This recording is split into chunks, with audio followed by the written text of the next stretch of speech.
Nah, halo kawan-kawan. Nah, kita lagi berada di salah satu perkebunan ya kan kawan ya. Nah, nanti kita akan spilkan kelemahan-kelemahan dari bibit yang tidak tahu asal usulnya. Atau lebih gampangnya kan kawan, bibit abal-abal ya kan kawan ya. Karena kemarin saya sudah bikin edukasi tapi masih ada saja yang tidak setuju nah kan kawan. Nanti saya akan kasih kelemahannya kan kawan ya. Agar nanti ketika kita menanam bibit, kita akan memilih bibit yang benar-benar kualitas bagus ya kawan.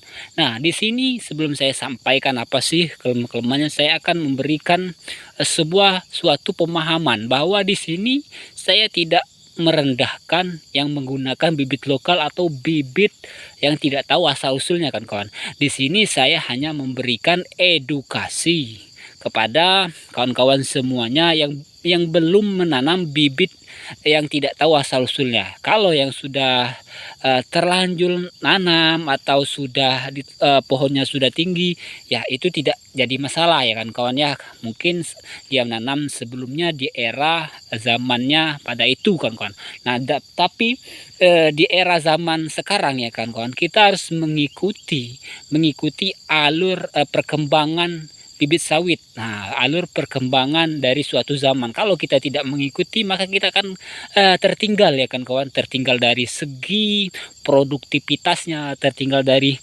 segi kelayakannya ya kan kawan. Nah, terus apa sih kelemahannya kan kawan? Nah, kelemahan dari bibit katakanlah bibit abal-abal itu kan kawan. Kelemahannya itu kawan-kawan, yang pertama kita rugi dari segi waktunya kan kawan. Segi waktunya karena kita menanam sawit itu kan kawan, kita mempunyai 3 tahun kita sudah bisa panen. Nah, tapi kalau kita menggunakan dari bibit abal-abal, kelemahannya 3 tahun itu kawan, kita belum bisa panen ya kan kawan.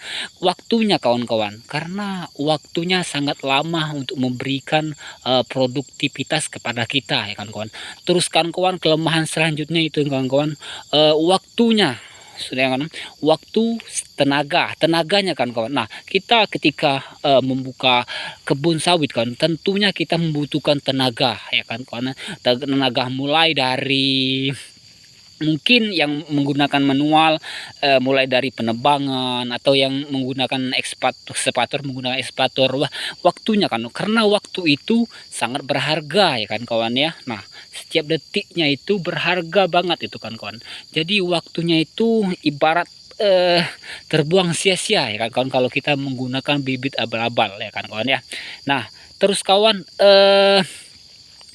biaya perawatannya kan kawan. Nah, biaya perawatan bibit abal-abal sama biaya perawatan bibit unggul itu sama kan kawan ya, sama. Tapi ketika dia memberikan produktivitas kepada kita itu tentunya tidak sama ya kan kawan ya.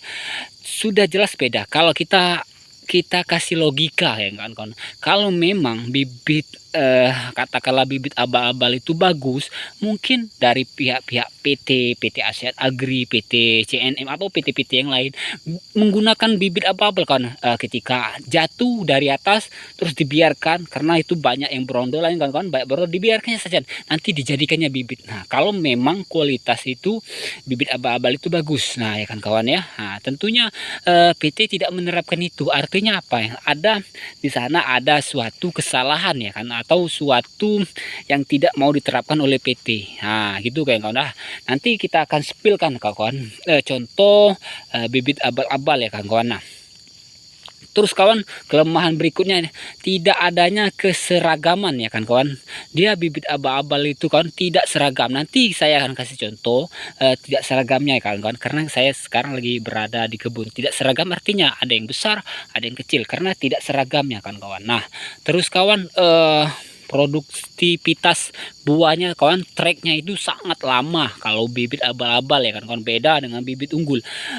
Bibit unggul itu tracknya paling sebentar ya, sebulan 2 bulan ya, atau sebulan 2 bulan 3 bulan itu sudah maksimal, sangat lama itu kan kalau buah bibit unggul. Tapi kalau ini sampai berbulan, bahkan setengah tahun, 8 bulan, 9 bulan, bahkan itu ada. Nanti saya kasih contohnya kawan, agar di sini saya memberikan edukasinya tidak dibilang sembarangan bicara ya kawan-kawan ya. Nah, nanti kita akan spillkan ya kawan-kawan. Nah, ini langsung kita spillkan kawan-kawan ya. Tadi saya bilang kawan-kawan tidak adanya keseragaman. Nah, ini contohnya kawan-kawan ya. Ini usia sawitnya sudah 10 tahun lebih ya kawan-kawan. Nah, ini kawan-kawan. Nah, ini satu kita bedakan dengan yang ini.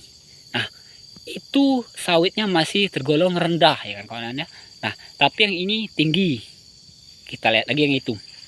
Nah, ini masih kecil ya kawan-kawan ya. Nah, ini kecil, ini tinggi. Nah, kawan-kawan ya. Nah, karena apa? Tidak, ini rendah juga kan. Nah, tidak ada keseragaman. Jadi kita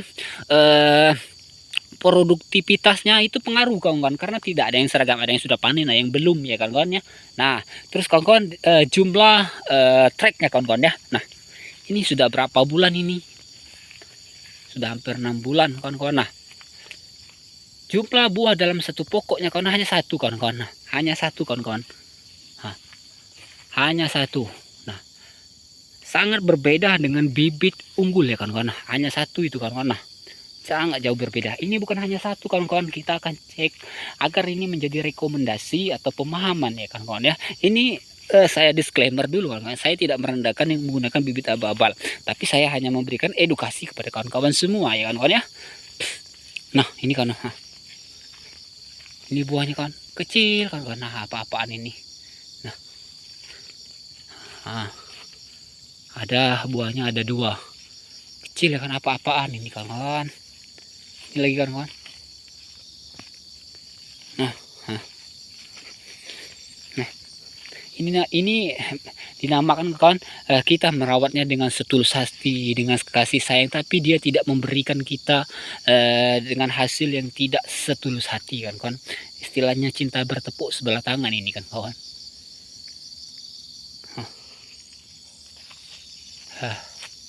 Memang ada 1 atau 2 yang buahnya bisa digolongkan banyak ya kawan. Cuman ya kalau dibandingkan dengan bibit unggul jauh ya kan kawan, jauh. Nah, ini cukup bagus buahnya kan kawan. Nah, cuman ini ya kalau dibandingkan dengan bibit unggul ya ini yang paling ada 3 buah. Nah ya kan kawan, semoga ini edukasi ini kan kawan menambah wawasan kita, menambah cara berpikir kita ketika kita ingin berkebun kelapa sawit ya kan kawan ya. Ini saya sudah disclaimer, saya tidak merendahkan yang menggunakan bibit lokal. Yang sudah terlanjur menggunakan bibit lokal atau bibit abal-abal ya dirawatlah dengan sebaik mungkin ya. Memang itu sudah zamannya di dahulu, tapi kalau sudah kita masuk ke era bibit unggul ya kan, kalau kita nanam sekarang gunakanlah bibit unggul ya kan. Salam petani sawit Indonesia.